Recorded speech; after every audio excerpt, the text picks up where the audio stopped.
បាទជំរាបសួរអ្នកទាំងអស់គ្នាជាទីរាប់អានថ្ងៃនេះខ្ញុំនឹងបង្ហាញអំពីការ clear tick box ទិន្នន័យដែលវានៅក្នុងនេះគឺត្រូវបាន clear អញ្ចឹងខ្ញុំសរសេរ clear យើងដាក់មកស្ដាំលវាក៏បានយើងយកតាម event យើងធម្មតាក៏បានប៉ុន្តែយើងប្រើអញ្ចឹងខ្ញុំទម្លាប់ប្រើអញ្ចឹងកន្លែង clear នេះយើងវាយTID យើងស្មើនឹងទៅទេកន្លែងនេះបានស្មើនឹង0TT នេះក៏ស្មើទៅទេដែរ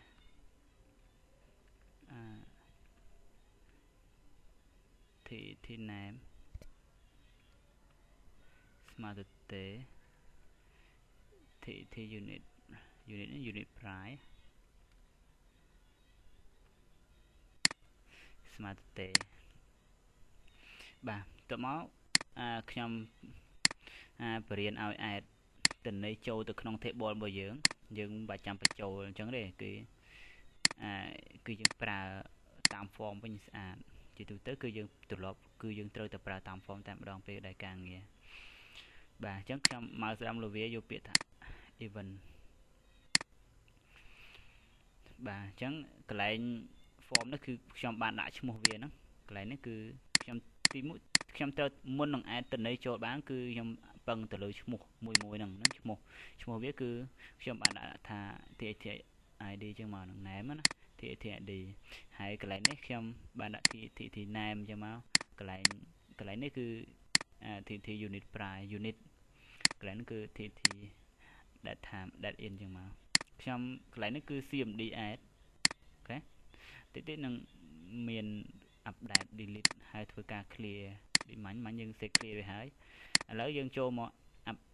គឺ add ទិន្នន័យចូលទៅក្នុង database របស់យើងនេះចូលក្នុង table របស់យើងណាមកស្ដាំយកវាយកពាក្យថា build event បាទខ្ញុំចូលកន្លែងនេះប៉ុន្តែមុននឹង add data បានគឺយើងទៅសេនេះមួយទៅពេលដែលវាខុសវានឹងប្រាប់ថាកន្លែងណាដែលត្រូវកែ option explicit ហ្នឹងហើយខ្ញុំត្រូវធ្វើឲ្យវាមានការទំនាក់ទំនងជាមួយ database របស់យើងបាទខ្ញុំបង្កើត DB ជា database ហើយ DFA ហ្នឹងគឺ database ពាក្យ3ម៉ាត់ហ្នឹង DAO ហ្នឹងបានន័យថា database អានេះពាក្យហ្នឹងគឺ access object កន្លែងហ្នឹងណាហើយដកក្នុង database របស់យើងបាទឲ្យវាមានការទំនាក់ទំនងជាមួយ database របស់យើងអញ្ចឹងមុននឹងយើង add ទិន្នន័យបានតើតែមានពាក្យមួយម៉ាត់ហ្នឹងណាមានពាក្យថា dim យើងប្រកាសជាអាញាត់មួយឈ្មោះថា db ជាលក្ខណៈ store database បាទអញ្ចឹងខ្ញុំset data ហ្នឹង set db របស់យើង set db របស់យើងស្មើនឹង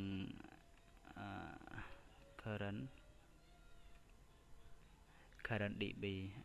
current db ហ្នឹងបានន័យថា database យើងកំពុងតែយើងបើកហ្នឹង data access យើងកំពុងតែបើកហ្នឹងហៅថា current db បាទអញ្ចឹងបន្ទាប់មកទៀតគឺខ្ញុំដាក់ db execute មកហើយ double quote សងខាងទៅមកហើយ insert មួយ insert into ឈ្មោះ table អី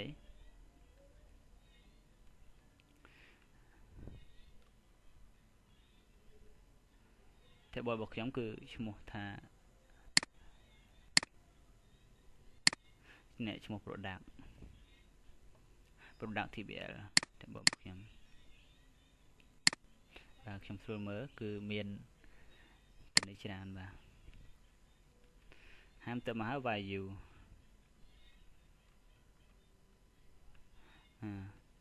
ក្នុងនេះយើងដាក់ចេះមកស្រួលមើលមានប៉ុន្មាន3 4កន្លែង ID នេះ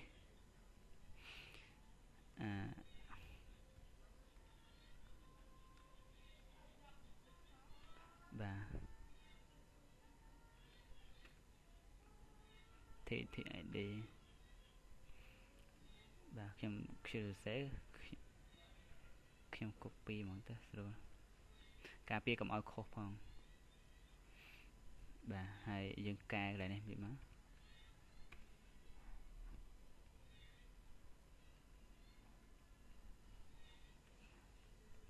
កន្លែងនេះ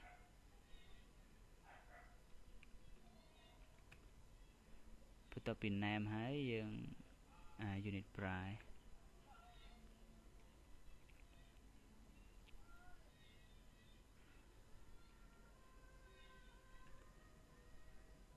that time បាទនេះជាការស្រេចប៉ុន្តែសូមបញ្ជាក់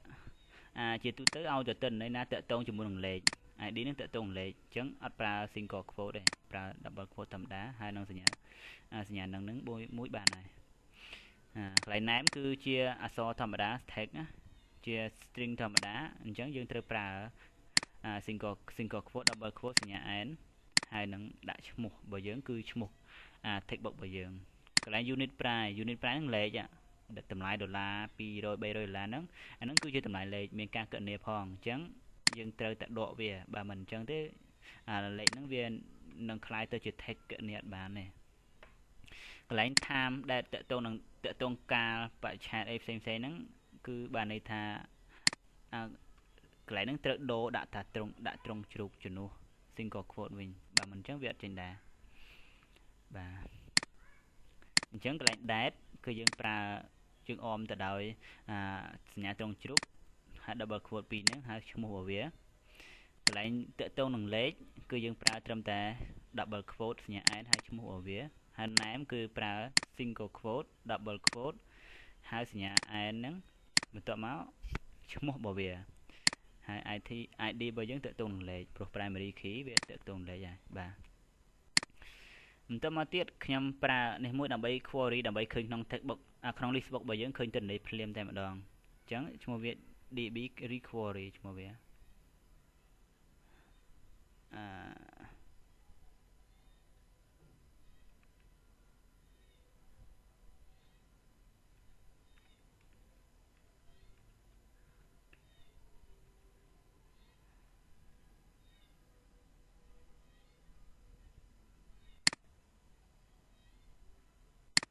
សំទោសបាទសំទោសចូលកន្លែងខ្ញុំសំទោសបងឈ្មោះ list product ហ្នឹងឈ្មោះ requery បាទកន្លែងនេះអញ្ចឹងកន្លែងហ្នឹងគឺវា query បានន័យថាពេលដែលយើង requery ហ្នឹងបានន័យថាពេលដែលទិន្នន័យធ្លាក់ចូលទៅហើយបើអត់មានពាក្យមួយម៉ាត់ហ្នឹងទេវាអត់បង្ហាញភ្លាមទេទោះយើងចូលទៅបិទហើយយើងបើកភាសាថ្មីមកបានវាធ្វើការ refresh អញ្ចឹង requery បានន័យថា refresh ឃើញភ្លាមតែម្ដងបាទបន្ទាប់ពីឯទិន្នន័យចូលហើយយើងចង់ឲ្យធ្វើការលុបហ្នឹងឧបមាថាខ្ញុំចូលទៅតេស្តទីសិនណាកុំឲ្យសេកូច្រើនពេកអញ្ចឹងដេតាន័យរបស់យើងមានត្រឹមលេខ6អញ្ចឹងខ្ញុំវាយលេខ7ចូលហើយ copy របស់យើងខ្ញុំទិន្នន័យរបស់យើងប៉ុណ្ណេះហើយថ្ងៃខែ11អញ្ចឹងមកបាទលេខ6អញ្ចឹងយើងពេលយើង add មកគឺធ្លាក់ចូលលេខ7មកខាងក្រោមគេលេខ7ប៉ុន្តែទិន្នន័យយើងនៅឃើញមាននៅឡើយអញ្ចឹងខ្ញុំចង់បំបត្តិពេលដែលយើង add ចូលកន្លែងនេះគឺត្រូវបានបាត់បាទចូលទៅកន្លែង code យើងវិញមិញកន្លែងនេះយើង copy ទៅកន្លែងSIMD clear ហ្នឹងយើង save ហើយមិញយើងមិនចាំ save ម្ដងទៀតទេបាទ save ពាក្យ call មួយមកបាទអញ្ចឹងពេលយើងពាក្យមួយម៉ាត់ហ្នឹងគឺយើង clear text box ទាំងអស់ clear ក្នុងប្រអប់មួយហ្នឹងបាទអញ្ចឹងយើងចូលទៅ test code យើងតិចទៀតលេខ8ឥឡូវចូលលេខ8ហើយទិន្នន័យរបស់គាត់អង្គរអញ្ចឹងមកហើយ50ប៉ុណ្ណេះ22អញ្ចឹងថ្ងៃទី5ចុចមកអញ្ចឹងពេលខ្ញុំ add មកទិន្នន័យលេខបាត់ទិន្នន័យទៅធ្លាក់ចូលឃើញបាត់ហើយទិន្នន័យលេខ8នៅក្រោមបាទនេះបាទអញ្ចឹងការ